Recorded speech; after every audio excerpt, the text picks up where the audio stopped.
Welcome, everyone. Episode 112 of the Talking Friars podcast. Special guest today. We had Kevin Kopps on yesterday. Today, we have Bruce Schein, former producer for High Heat. Loved, watching him on MLB Network with Christopher Mad Dog Russo, who's now, my favorite sports talk personality. Bruce, just thank you so much for hopping on and let everyone know what you're doing now.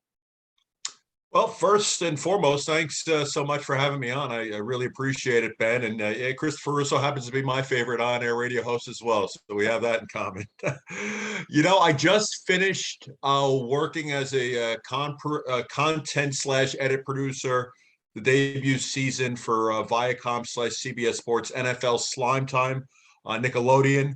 I worked for CBS Sports, a lifetime ago. And I got back into this new venture that they launched this year. It was very successful. I love the NFL like I love Major League Baseball, and it was a total blast. And more importantly, it was a huge success. And now, obviously, like I mentioned, former High Heat producer. If you are willing, could you tell us kind of what that felt like to you? To be laid off.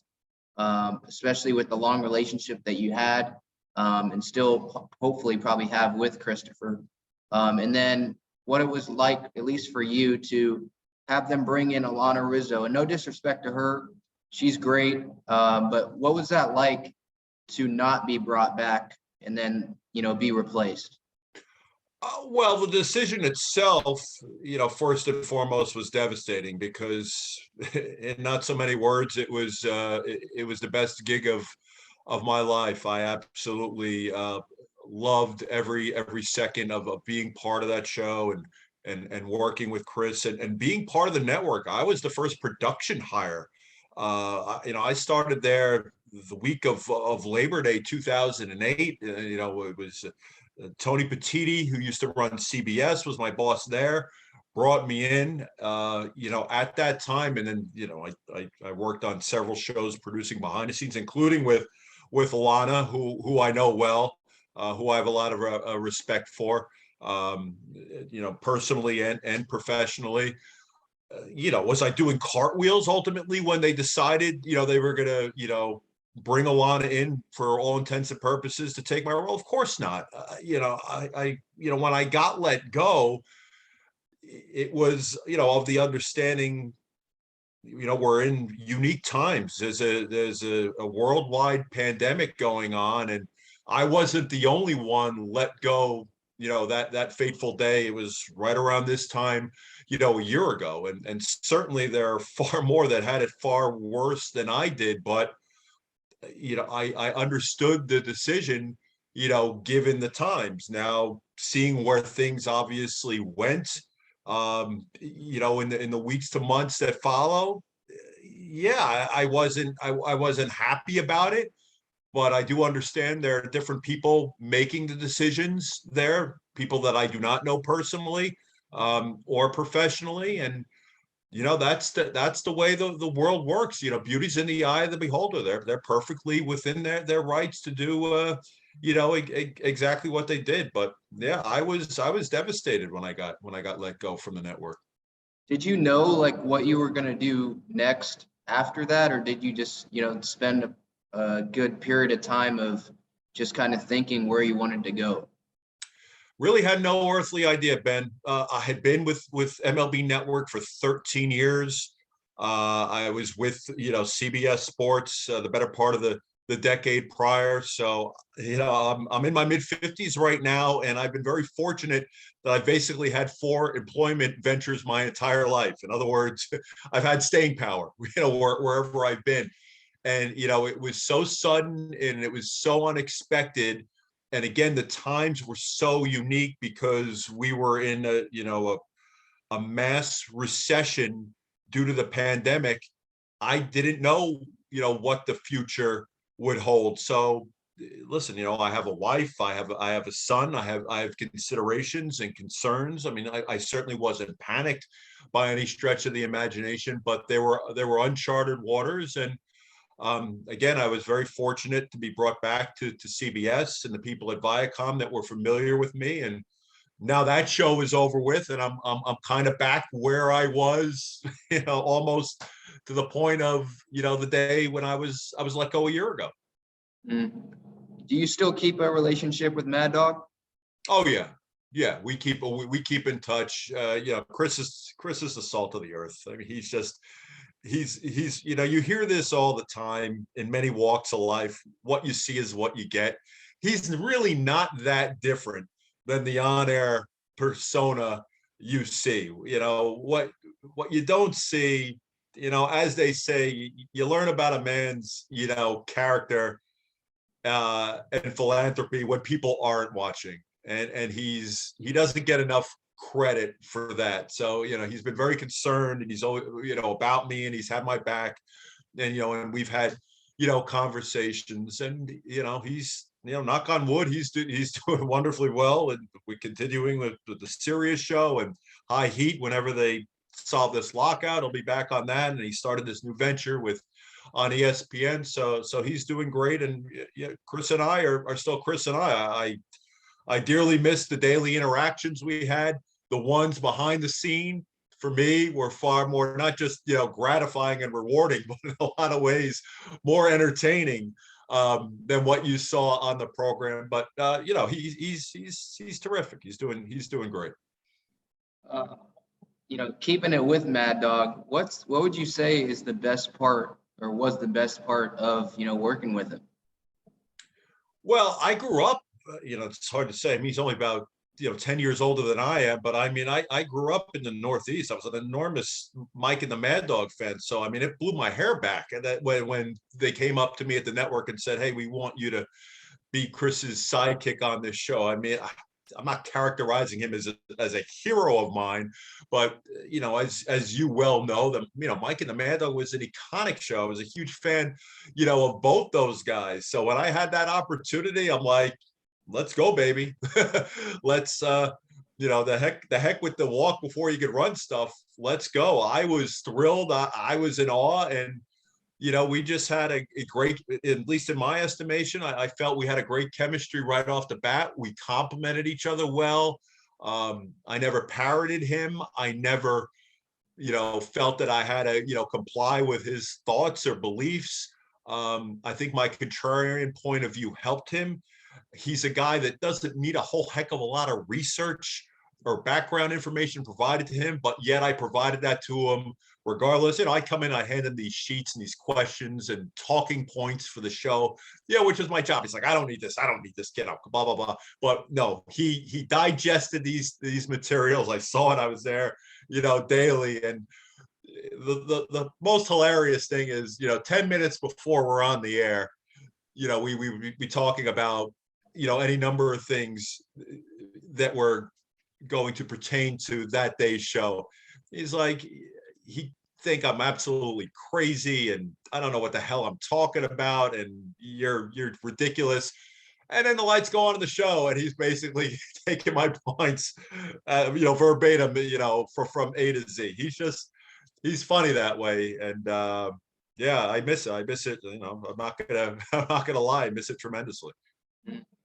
What would you say was like the best argument that you got in on air with Mad Dog? Because I know that there's been some, obviously you being a big Yankee fan, watched every day. What would you say would be that big one for you? Wow, that's a great question. The biggest on air, but so many off air ones come to mind. On air,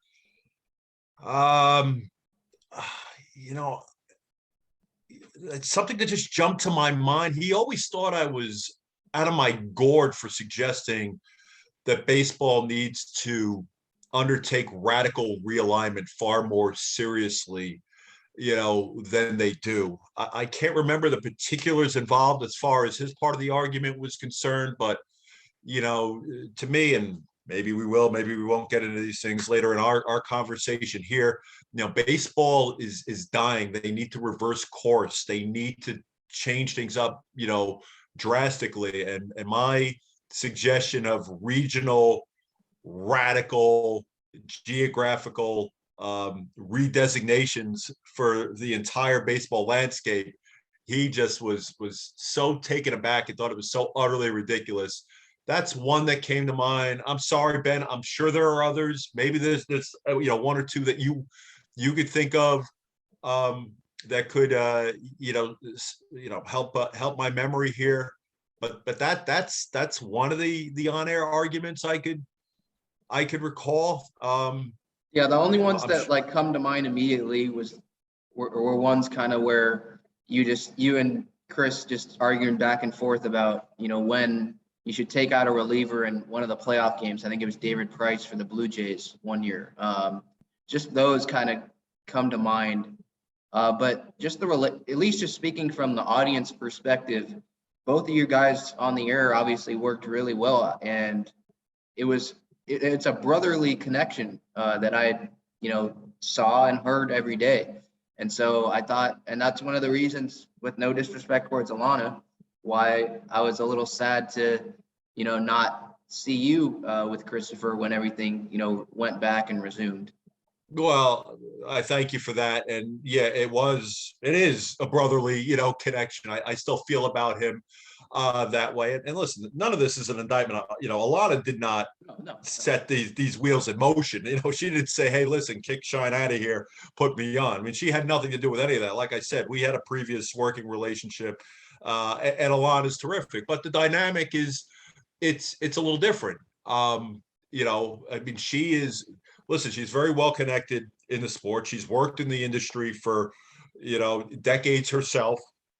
She spent several years, doing the sidelines with the Dodgers and so forth and so on. So the dynamic is going to be different. The tenor of the conversations are going to be a little bit different, but that's obviously what the network was looking for. I mean, as far as I could tell, the show has been very successful. I've enjoyed listening to the two of them, but of course there are moments that I'm like, man, I wish I was still doing that, because I loved it. So I really did.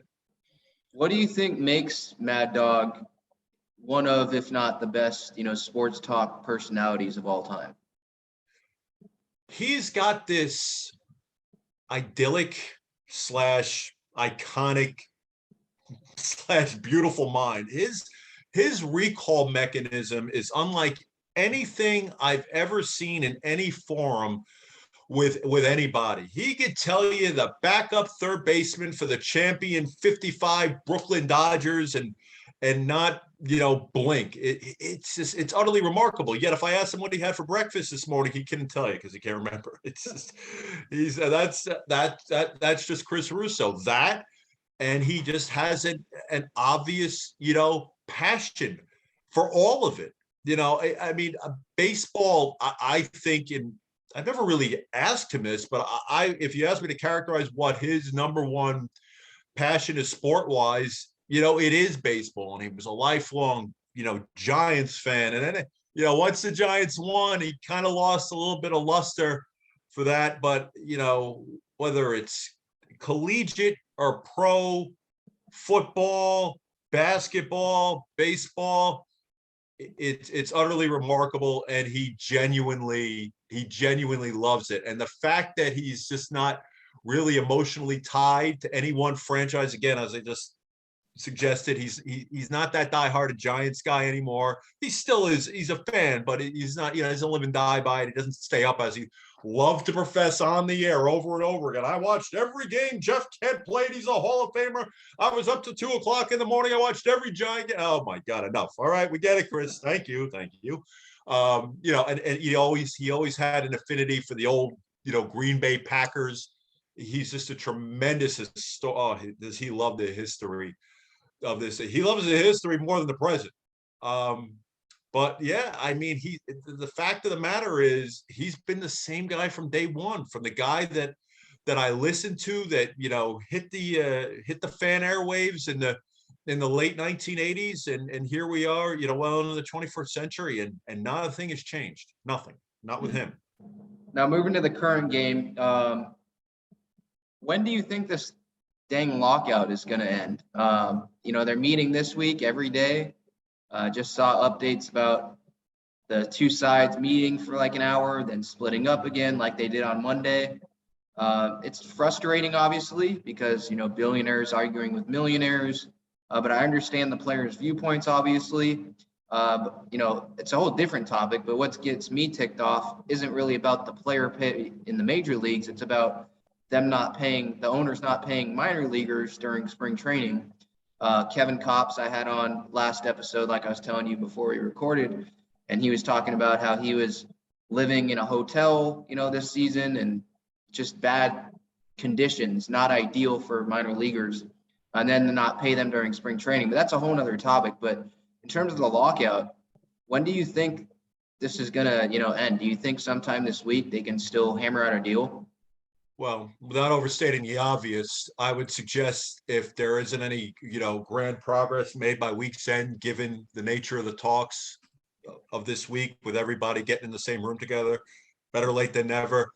Then I think you have real concerns about the start of the season. It's a tough thing to predict, Ben, because when they couldn't come to an accord 2 summers ago, in the midst of the worst international, tragedy since 9/11, and they couldn't figure out a way to get on the field to play a representative season, all bets are off. And they barely made the cut then. So for me to sit here and tell you with any kind of great conviction, look, these guys aren't stupid. They understand where their game is right now. They can't afford to lose regular season time. I can't do that. But I would be real worried if there was not substantial progress made, or at least being reported on, by the time their meetings come to an end Friday afternoon sometime. Yeah, February 28th, I think, is that date that we're seeing that they, need a deal done to get, the season started on time, have to be a full season with the 4-week ramp up and then like a week between the agreement and the start of spring training. And it's not the end of the world. I mean, listen, if they have to push the start of the season back a couple of weeks, and whether it's they ultimately opt to play this season at 140 some odd games as opposed to 162, or decide that they'll make it up via double headers, either way, that's fine. That's not the end of the world. Let's not go crazy about that. Let's face it. Living here in the Northeast, these games are real tight. We're all excited for the return of the game on opening day, but you know what? A weekend, we're like, I'm sick and tired of watching these guys out there with full ski masks. I can't pick out who because it's so freezing outside and dank, and the level of play is just garbage. Again, that doesn't bother me in the least. Baseball's got far bigger fish to fry. I understand the implications that the main concern right now is, getting these two sides to figure out whatever they need to figure out to get the game back on the field. But they haven't had labor strife for nearly 30 years. So let's not make more out of this than it is. Oh, this is baseball being baseball. No, it's not. Okay. The NFL, the NBA, the NHL have had far more labor hardship than baseball has. But baseball's got a lot of enormous problems that they need to tackle. And they're not going to really be able to get back to doing that until they settle this labor situation going on right now. in reply to that, don't you think, though, that the league and the players should have obviously already started compromising more than they are? Monday's meeting, the league, gave the players $5 million more in bonus money. And then when you go even farther backwards, the players, knowing that the owners already weren't compromising, they decide to increase their pre-arbitration offer from 100 million to 115 million. So as of this recording, there's still like 95 million apart on that. They're taking too long to make those major compromises. Am I wrong? Well, because it's twofold. First of all, we've known this apocalypse was coming for years. I'm not speculating. I walked the corridors of the MLB network, and everyone was flat out frightened about what was pending in December 2021. So everybody knew this was coming. But like everything else in life, nobody really does anything about it until they absolutely positively have to, and there's a looming deadline. And this is no different. Okay, this has been years in the making. Theoretically, you would have had hoped that these two sides would have taken these steps not weeks ago, not months ago, years ago. But again, Major League Baseball is really not unlike anybody else in that regard, just from my vantage point. Yeah, in my mind, I've been saying like this is like back in school in a group project, and it's a long-term project, months down the road, and you're like, whatever, I'll just go with my friends for weeks and not do it, not try, not do research, not do anything, kick it down the road, and then with a week left, you're like, oh no, the project's here, and now we're going to start all of a sudden doing it, and you just like left out of time, or you're not on the same page because you have different plans and you didn't even talk about it leading up to the deadline. Yeah, well, I think the vast majority of us are procrastinators by nature, Ben. Harkening back to my high school and college days. When's the test? Oh, it's Thursday. Okay, Thursday 8 a.m. Give me the stuff I need to get myself familiarized with, and let's hit the books. This is really not all that different than that. And to be perfectly honest with you, you're in the same neck of the woods I am. No one's going crazy the fact that they're not in spring training right now. Bottom line is nobody cares. All right. When the games are missing, that's when people are going to get upset.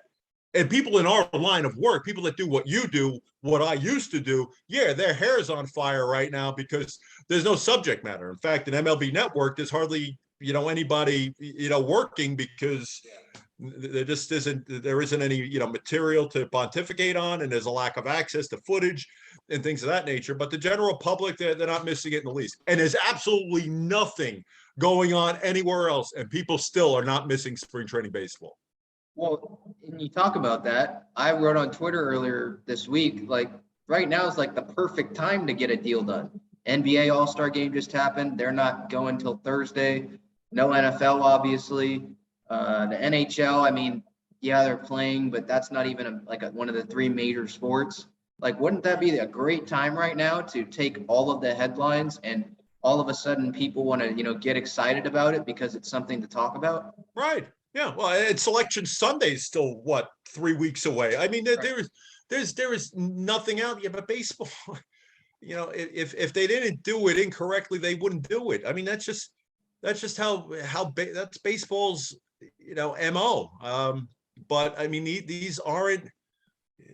It's far easier for us to sit here and say it's the billionaires versus the millionaires, and there's so many more that have it so much worse right now, given the world we're living in. Figure it out, but no, that's not the world they live in. Everybody wants their piece of the pie, and you can't lose sight of the fact too that there's a lot of personal ego involved here. I mean, baseball has been taken, the union has been taken to the woodshed the last couple of negotiations. Tony Clark, who is, from what I could tell, a wonderful guy. I had the privilege of being able to work with him. He worked at the network before he took the union job, and we worked on some projects together. And he is everything that everybody says about him. But man, he has been in over his 6'9" head when it's come to coming up against Rob Manfred and management. And now, you know what? Tony Clark has hired some help,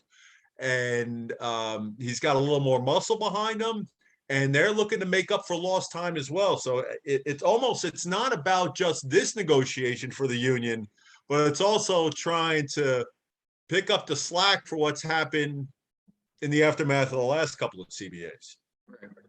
All right.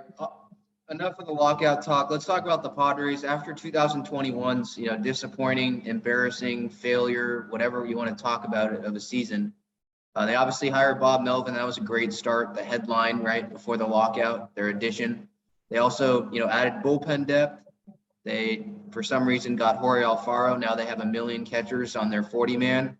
What have you thought about what they've done so far, and Are you in the Kris Bryant, Castellanos camp, or more of a Suzuki guy in terms of who they should get for that power hitting outfielder? Well, listen, when you're talking about AJ Preller, obviously that's all on the table. I even read something today that there was interest in Matt Olson, which makes Yeah. for an interesting dynamic given that there's a universal DH, but with the existence of Eric Hosmer there, you wouldn't think that that's an ideal fit. I'm sure they're going to do what they can to move Hosmer.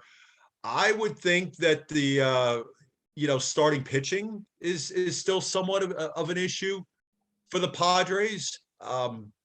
Big Other time than that, starting pitching or depth? Because I feel like I was talking about this on a recent episode. I'd rather, there's been talk about Tyler Glass now and guys like that. They have Clevenger, Darvish, Snell. They have big time guys, Musgrove. I think for them, it's more about, as we saw last year, it's about just getting more depth, like Zach Davies, guys like that. yeah, but who are you hanging your hat on with that group that you just mentioned there? Snell, I'm hanging my hat on Snell and Darvish if they're healthy. And I know we're playing the whole if game, right? That's not a great game to play. Musgrove, I believe he can stay healthy again. He was the only guy that stayed healthy last year.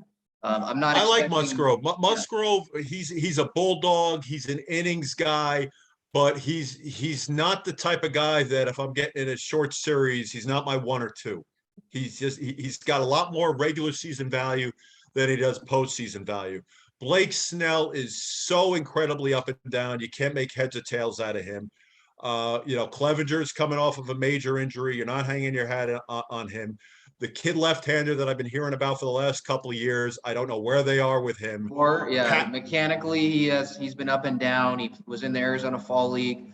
I'm hoping with Ruben Niebla, the new pitching coach, they can get something going there. Can't trust Lamet with his health issues. Drew Pomeranz at the back of the bullpen. He didn't stay healthy last year. Adrian Morejon, he didn't stay healthy last year. So you're right. There's a lot of question marks. Paddock was an enormous disappointment. So they've got a lot of names. I think you're fine with Darvish, but after that, I don't know. It's one question mark after another. I mean, the biggest thing is, did Tatis have the shoulder surgically repaired? Did he? No, he did not. I wanted him to, but he said no. And he said that he's been rehabbing it and working on it, and it's in the best shape of the way, the best shape that it's been in. That's what Tingler said after he was fired on an interview. He was talking about how his shoulder, is strong as ever. But it's one thing to say it's strong. From his mouth to God's ears, because listen, you're not a doctor. I'm not a doctor. I don't know. It's just he kept ripping that thing out of the socket repeatedly. And it just screamed to me, okay, they're going to have to, have this surgically fixed. And so, now you get the impression that it's held together with duct tape, and it's a matter of when and not if the thing goes again. And he's a game. There are so few guys like that in the sport. He's a game changer. They're an entirely different team without him. So, that's a concern. And give the new ownership there a lot of credit. I love Bob Melvin. He's a 3-4 time manager of the year. He's always done more with less with those Oakland teams. I expect them to be bold when this thing is over. But there's some work to do there. In terms of the landscape of the NL West. Maybe the Dodgers come back to the pack a little bit, but let's face it, they've basically, owned the division. The Giants' effort last year notwithstanding, they've owned it for the last decade. They're going to have to take a big step backwards for, the Padres to be or anybody else in that division for that matter to really be taken seriously. They've got the Dodgers have some work to do, and the Dodgers are going to do some work. Okay, so I know they're going to do something on a grand scale. They lost Scherzer.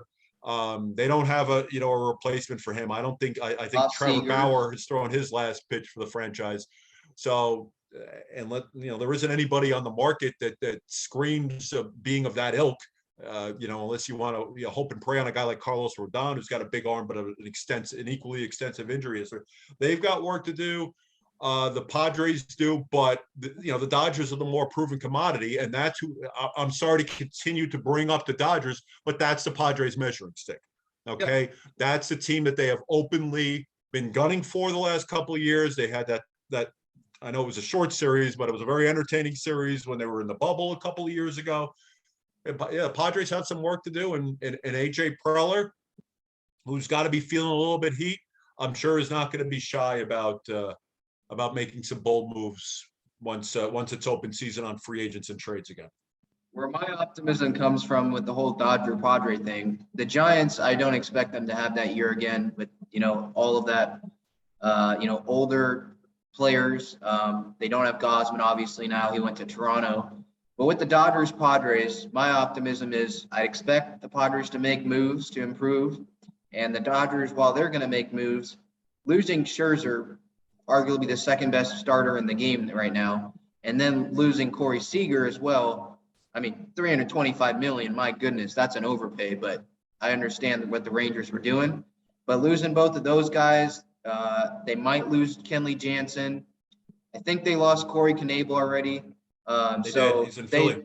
Yeah, so they are taking steps back, but the Padres have as well. They lost Melanson to the Diamondbacks. That was weird. But in terms of the Castellanos, Bryant, Suzuki for the outfield, if you were Preller, who would you want most? I don't know anything about Suzuki. I don't think any of us, we've read an awful lot about him. Castellanos would be the guy. I know he's somewhat of a butcher out there defensively, but he could just rake. You know what? And he gives you that. I love Bryant too. Nothing wrong with Kris Bryant. His former MVP, vital part of that championship core, all that's, been there, done that. But Castellano, he's got that it factor. He's just a pure, hitter. I like what he, brings to the table as the complete offensive package. And I like the attitude X factor, with him as well. I'll live with his defensive shortcomings, even in that spacious outfield there at Petco, but he'll more than make up for it offensively. So if you're asking me the choice out of the three of those guys, he would be the one. I think they're going to be hesitant on a guy like Suzuki because just it's a year after. Let's face it, I'm not writing him off as a complete bust, but Kim did nothing for him last year. Yeah, great they spent a good but did nothing hitting. Yeah, they spent a good chunk of change on him, and he didn't really approximate what they were hoping. So I could see where they would be a little bit hesitant to take that similar kind of risk again. So if you ask me between Castellanos and Bryant, Castellanos would be my pick. Yeah, I like Castellanos. I think he's a close second to Bryant. Maybe you could call this, just sentimental stuff and just letting my heart more before the head, but went to USD, obviously has family, loves playing at Petco, has the versatility. Like you mentioned, the MVP, can play multiple positions, and we know AJ loves versatility. He could DH, can play center, left, right, can play first, can play third, stuff that Castellanos just can't do. But I would be cautious in him. I know that he's had some injuries, the last few years, and the Boris thing, with the whole Hosmer situation and him, the Padres bid against themselves, it seems like, with that situation a few years ago. And obviously Boris is going to want, the most money. He's going to draw it out. Hopefully he doesn't draw it out, based on just the timeline this year of how unique that is. But I'm just more of a Bryant guy. But in the DH category, it feels like Nelson Cruz is like, that obvious candidate. But there's an additional, essentially 14 other teams that are either going to have to fill their DH spot internally or externally. So I don't really know if the Padres are, the big favorites, or if they're just one of the favorites to sign him. Well, don't you think a lot of this is contingent on what they feel they can do in terms of moving Hosmer? I mean, obviously there are a couple of things at play here. The fact that he doesn't produce to the paycheck he gets every couple of weeks being the biggest of which, I believe, I could be wrong here. Forgive me if you don't know it. I believe he's a 10-5 guy too.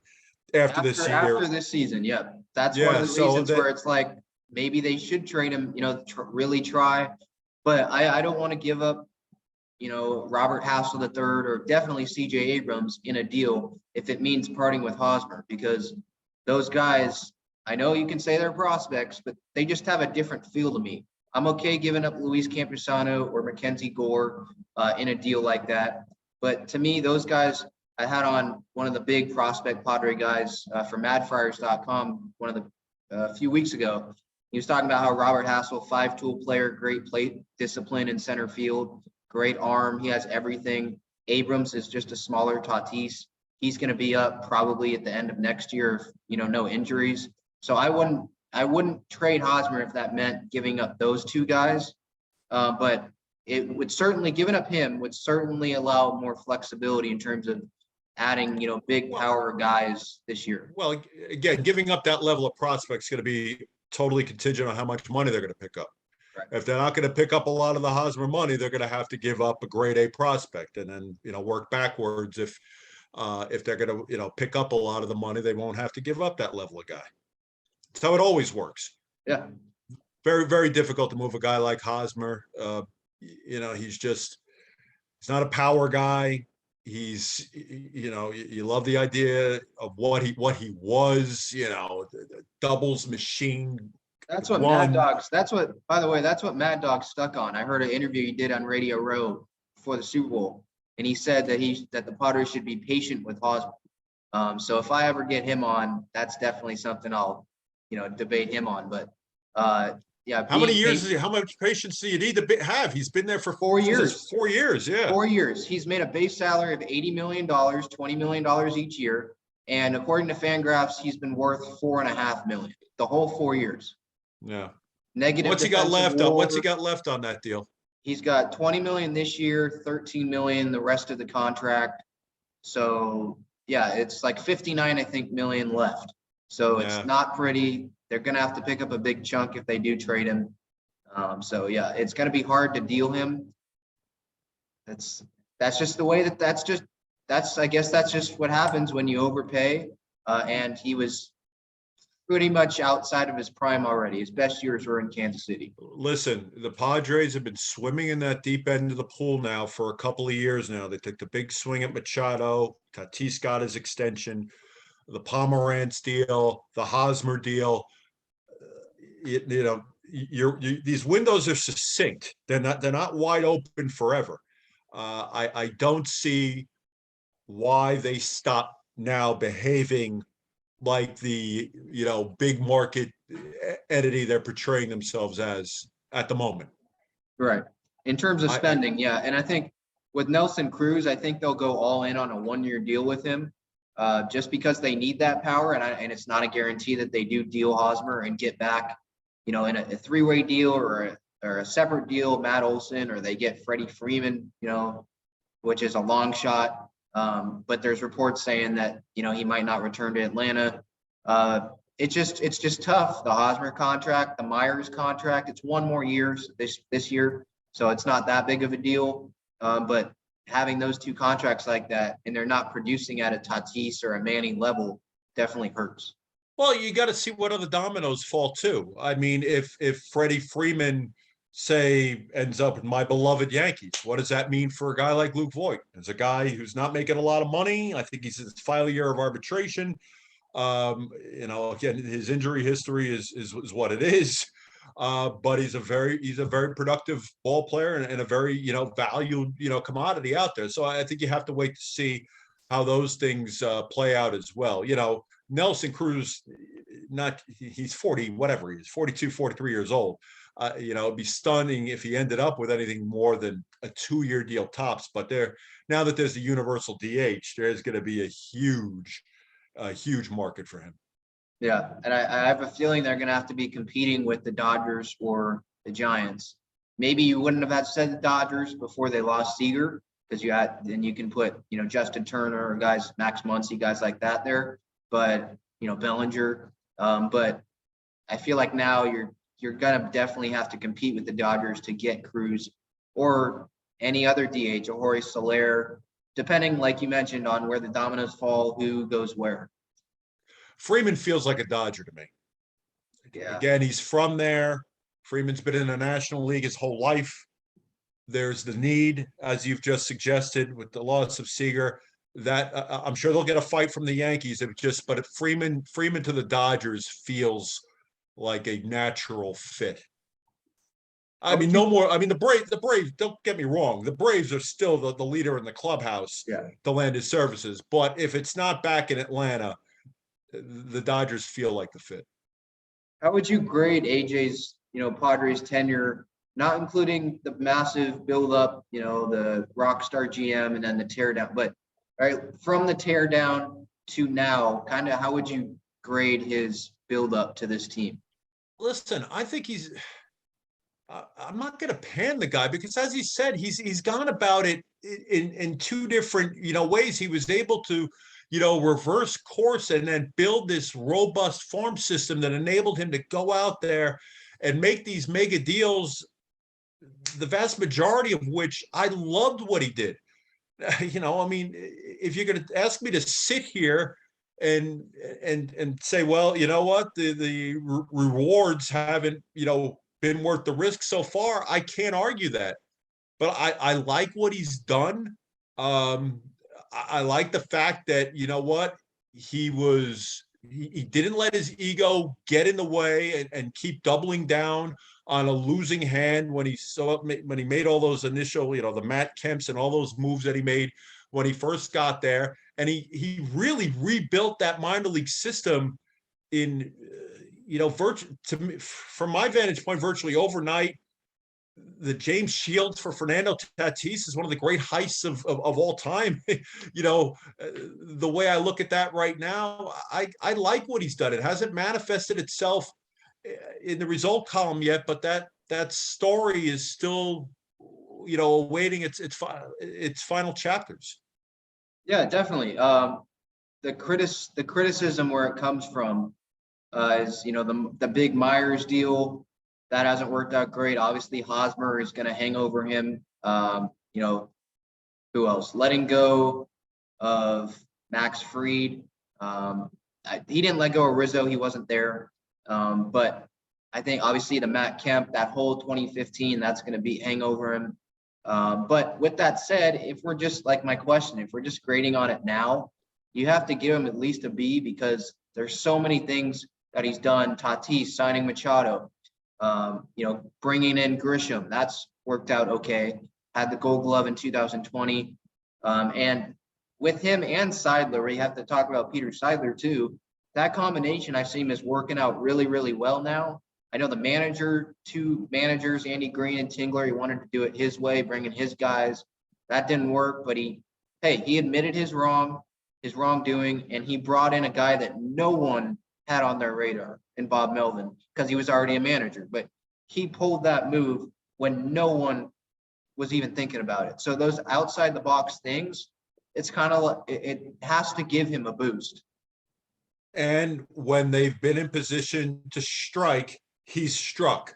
Yeah. And when he landed Clevenger, he didn't give up, at least according to the pundits, really any of their top guys. Now Clevenger blew out, and man, maybe you look at a guy that had some injury problem, and you look at his windup, and you suggest that maybe they should have saw that coming. Well, you know what? There are people far above my pay grade that make those kind of medical assessments. But by and large, sitting 3,000 miles away, I've loved what he did. I said that at the time when I was doing high heat. I just think that you could still reserve judgment on what they've done. There's a job to be finished there. I think he's more than deserving enough of a little more time to do it. Would you say that they have to make the postseason this year for him to keep the job? Well, considering that 75% of the league is now going to make the postseason under this. Yeah. Everybody makes the playoffs, Ben. If he doesn't, he should be canned. They're living in that world right now. Might I suggest that one and done might not be enough? The playoffs are a crapshoot. You just ask Bob Melvin's old boss about that. Billy Beane with the A's. That's his famous thing. I have a heck of a lot more control about getting us there than what happens once we get there. But I think that the expectations should be ratcheted up. Again, what those should be right now, they don't look like a pennant winning team, not the way they're currently comprised. But again, I would be stunned if there weren't some major moves of great consequence, not consummated by the time the spring training is out here. All right, last question here, kind of a fun one. I didn't know if you saw the ESPN list, top 100 players of all time that they did. I know you're a big Yankee fan. I'm a big Padre fan. And one of the articles I wrote on gaslightball.com was about, in an episode I did here, was about where they ranked Jeter as opposed to Tony Gwynn. Derek Jeter was ranked 16 spots ahead of Tony on that top 100 list. Do you think Jeter is that much better than Tony Gwynn was? No. No. I love Jeter. Why am I always put in these positions where I have to defend someone overstating who Derek Jeter was? That's interesting, because I thought his whole career has been that way. Yeah, most Yankee fans, though, I felt like if I asked them that question, they would say, "Oh, what are you talking about? Jeter's one of the greatest shortstops of all time, of course." But when you look at, the proof here, right? Jeter's stats, they were boosted for the team he was on. Let's face it, RBIs, runs scored, had a lot of great teammates. When Tony was hitting, 394 in 1994, his cleanup hitter was Phil Plantier. So that was the season he hit 394. They both played 20 seasons. Gwyn had one more All-Star selection, 2 more Silver Sluggers, same amount of Gold Gloves, 8 more batting titles. Jeter had none. Jeter, isn't viewed as one of the greatest two hitters of all time, maybe 3 if you want to include Babe Ruth or whatever. But him and Tony and Ted Williams, those are the 2 guys, and Jeter's not that. So, Yankee fans can say all you want, Ben, you're just totally biased. But when I was looking up the stats, it's like, I don't want to say slam dunk, because Jeter he's great. But Tony was obviously the greatest Padre of all time.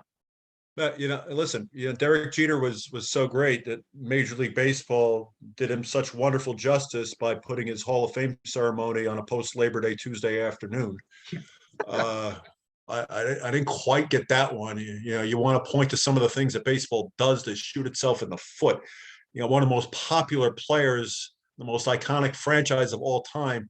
What's the matter? Was 3:00 in the morning not available in Cooperstown that day? But that's neither here nor there, nor is that what you asked.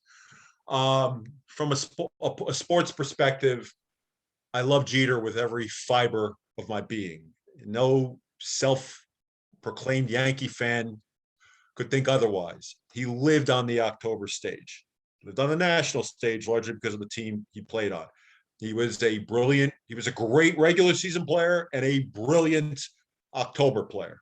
But if we're talking individual versus individual, yes, he played a more important defensive position, but he's not the hitter that Tony Gwynn. Few are. That's not an insult to Derek Jeter. He was not the hitter that Tony Gwynn was. And baseball, we could talk about 5-tool players till we're all green in the face.